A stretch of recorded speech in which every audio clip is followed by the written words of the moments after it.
Bien, donc l'enregistrement de cette partie a pris fin soudainement parce qu'on a eu une coupure de courant.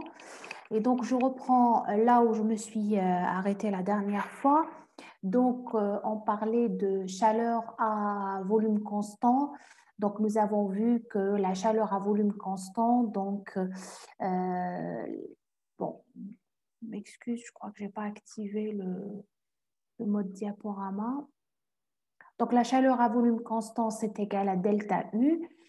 Donc, nous avons dit qu'une réaction peut avoir lieu soit à volume constant, soit à pression constante. Et dans tous les cas, elle a lieu à une température donnée. Donc, nous avons vu tout à l'heure que la chaleur, que delta U est égal à la chaleur à volume constant et que j'ai dit qu'on va voir par la suite que c'est égal à LCV dt, avec CV, c'est la capacité calorifique à volume constant, N, bien sûr, étant le nombre de moles. Que va être la valeur de la variation d'énergie ou la chaleur à pression constante? Donc, je sais que delta U est égal à U plus Q, W plus Q, pardon, et nous savons que la pression est constante. Donc, pour W, si la pression est constante, on va avoir la pression qui va sortir de l'intégrale parce qu'elle est constante. Donc, ça va être moins P, l'intégrale V1 V2 de dV. Et donc, moins P, V2 moins V1. D'accord? Et donc, on va voir delta U qui est égal à U2 moins U1 est égal à P V1 moins V2. Donc, c'est l'expression du travail plus QP, la chaleur à pression constante. Bon, j'ai fait une petite manip, j'ai emmené les termes en l'IFIHOM 2 d'un côté, ou les termes l'IFIHOM 1 du même côté. Je vais avoir U2 moins PV2 moins U1 plus PV1 est égal à QP.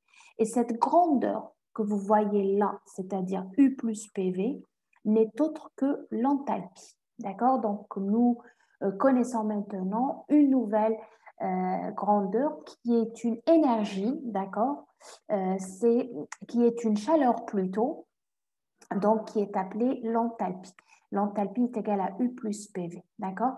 Et donc au final, j'ai U2 plus PV2, U2 plus PV2 qui n'est autre que U2 et U1 plus PV1 qui n'est autre que U1. Et donc, si je décortique ce qui est de ce côté, je vais avoir U2 moins U1 qui est égal à QP. Attendez, je m'excuse, H2 moins H1 qui est égal à QP. Et donc là, la chaleur à pression constante n'est autre que l'enthalpie. Donc, il faut savoir que PV a une dimension d'énergie parce qu'on va avoir des pascals mètres cubes si on est dans le système LKSA. L'énergie, donc ça c'est une énergie, et donc l'enthalpie va avoir la même unité que l'énergie, donc c'est des joules bien sûr, d'accord?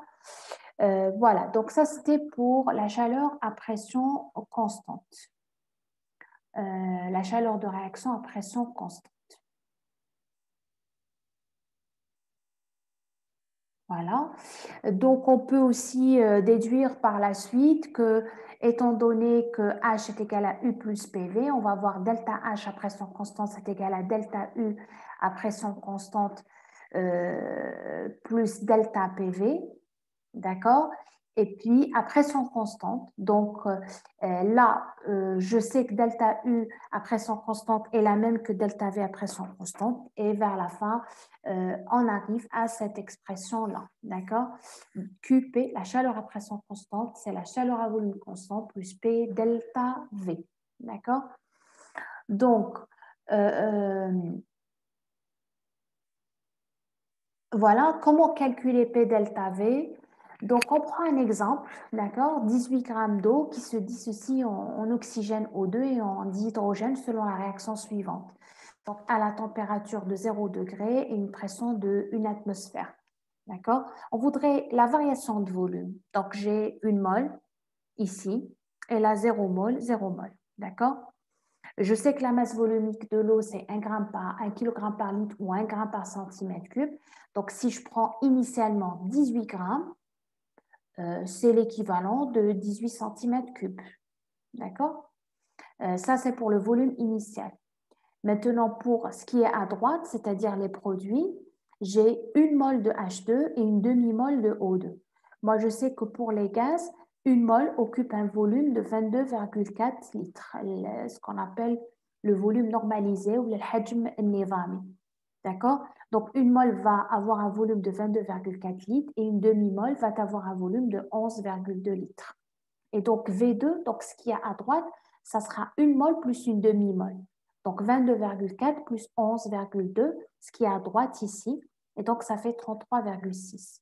Donc, si je fais V2 moins V1, donc produit moins réactif, donc si je fais delta V, la somme t'as les volumes, t'as les produits, moins la somme t'as les volumes des réactifs. D'accord? Qu'est-ce que je vais avoir? Je vais avoir ici 33,6 litres, c'est les produits, 33,6. Moins les réactifs, c'est l'eau. C'est le volume qu'on a calculé ici. Il est en centimètres cubes. Naoudou les mètres cubes. Il vous dit 0,018. Et j'obtiens à peu près 33,58, donc 33,6. Ce qui sous-entend qui connaît des liquides, le volume n'est pas important. D'accord? Il faut savoir que le gaz est une substance qui occupe le maximum de volume. Donc, le volume des gaz est toujours plus grand que celui des liquides et ce dernier est plus grand que celui des solides. D'accord? Donc, c'est ce qu'on a mis ici comme remarque. La variation du volume du liquide est très négligeable par rapport à celle des gaz. Ainsi, dans une réaction chimique où il y a des gaz, delta V représente la somme des volumes des produits gazeux seulement. D'accord? Moins les réactifs, moins la somme des volumes des réactifs. D'accord? Donc, delta V, ça sera la somme des volumes des produits, des substances gazeuses dans les produits, moins la somme des volumes des substances gazeuses dans les réactifs. D'accord? Et donc, P delta V, ça sera P, la somme des volumes des gaz dans les produits, moins P, donc ça c'est le produit. Donc, je multiplie P par tout. D'accord? Et je sais que P delta V n'est autre que si j'ai des gaz parfaits. Si j'ai des gaz parfaits, donc qu'est-ce que je vais avoir? Je vais avoir P delta V n'est autre que delta nRT, tout simplement parce que si j'ai une réaction qui se fait à une température donnée, R c'est une constante, ce qui va varier, ce sera delta N. Et dans ce cas, je vais dire P delta V, ce n'est autre que delta N RT, avec ici delta N me dit uniquement le nombre de moles des substances gazeuses, seulement, d'accord? Donc delta N, c'est la somme des N dans les produits des substances gazeuses, moins la somme des N dans les réactifs des substances gazeuses. C'est-à-dire, si je reviens à l'exemple précédent, d'accord? Donc, si je reviens, alors P delta V ici, ça sera delta N, RT, d'accord? Et ça sera N, donc les substances gazeuses, on a uniquement l'hydrogène et l'oxygène. Ça sera une mole, une mole. Donc, ça sera 1 plus N demi. Dans les réactifs, c'est un liquide, donc c'est 0, donc moins 0. D'accord? Et donc, ça va être 3 sur 2 fois RT. Voilà ce que représente P delta V pour l'exemple précédent, pour cet exemple-là. D'accord?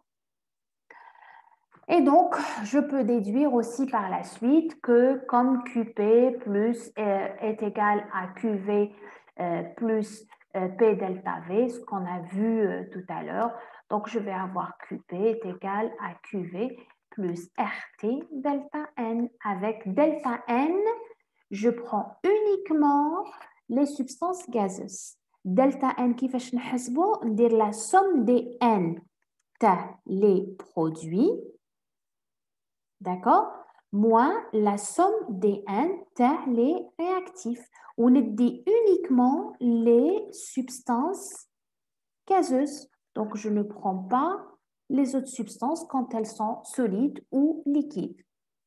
Maintenant, si la variation delta n est égale à 0, on va avoir QP qui va être égal à QV. D'accord? Et pour illustrer tout ça, on va voir l'exercice 4 dans la série. Voilà. Donc, la suite, on va la voir la prochaine fois.